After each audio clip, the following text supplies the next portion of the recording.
Sa Ethereum. Magandang gabi sa inyo, magandang gabi.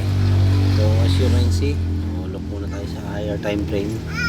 So maganda, no? So nag-retest sa ating supply demand. So maganda ulit, maganda ang pinapakita. So hopefully, so above the pivot line. So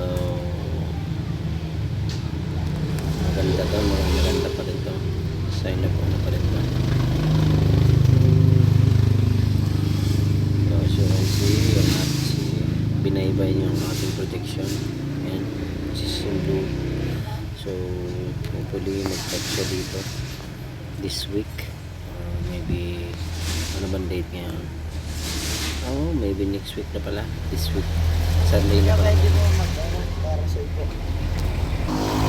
So yun, mukhang medyo struggle pa, ano. So I think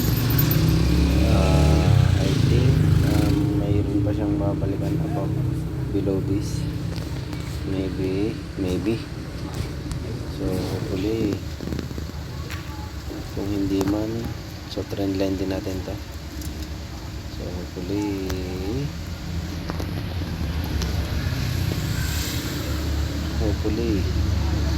mas gusto ko kahit hindi na, pero I think masyado siyang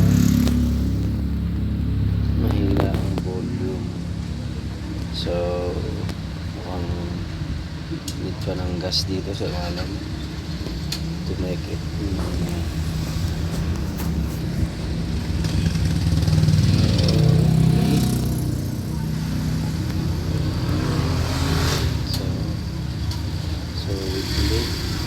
matatapos yung ating candle. So as you can see, napakaganda ng ating weekly candle. So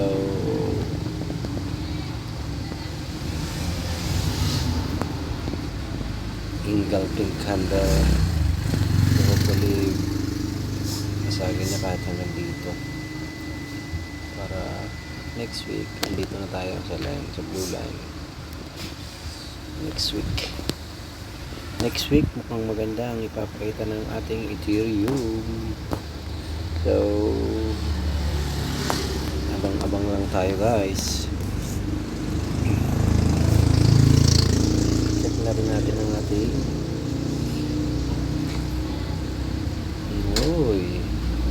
nice. So far so good si BNB. Maganda rin ang pakita niya. So check din natin si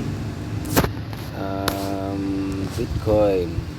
So sabi ko naman sa inyo nakarang araw, nag-consolidate lang siya mga ilang araw, ilang linggo.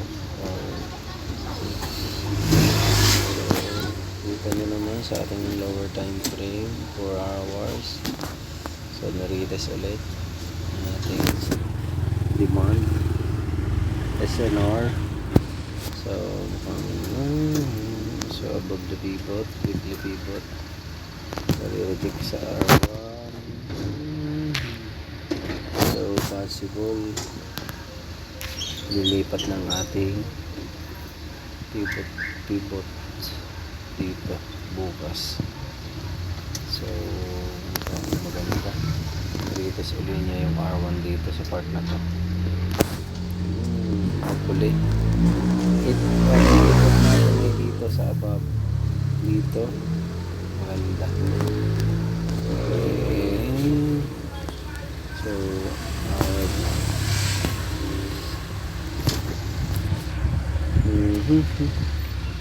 so hopefully ganyan.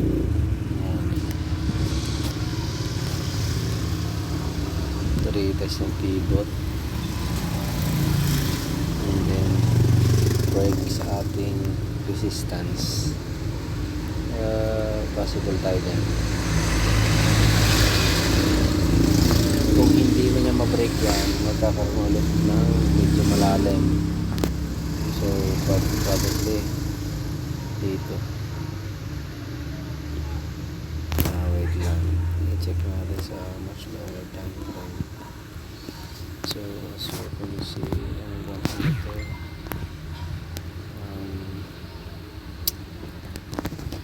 Berries. So berries pa din to, no?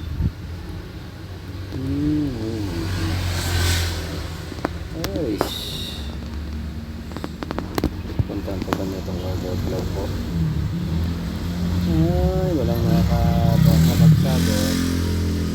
Ang market ay volatile. So abang-abang lang tayo. Check natin yung ating dominance. So ayan, binabaybay ng ating projection. So far so good. And altcoin dominance, so good still. Hintayin nyo yung ating isang projection dito. So ito, hindi na siguro good na to.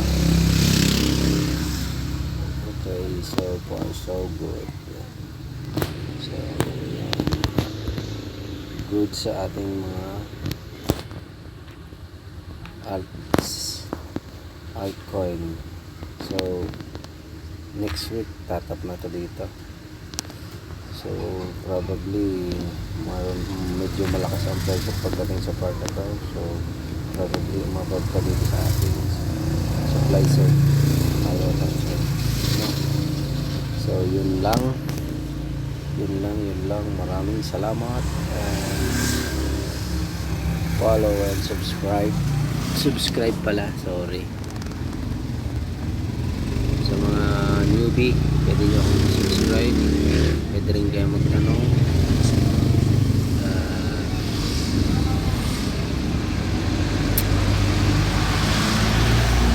Bali nag-share na din ako ng mga scalp. Masyado lang akong busy this past few days kasi I am going to Korea sa month of May. So abang-abang lang, pag hindi na ako masyadong busy magpo-post ako lagi. So yun lang, maraming salamat, thank you.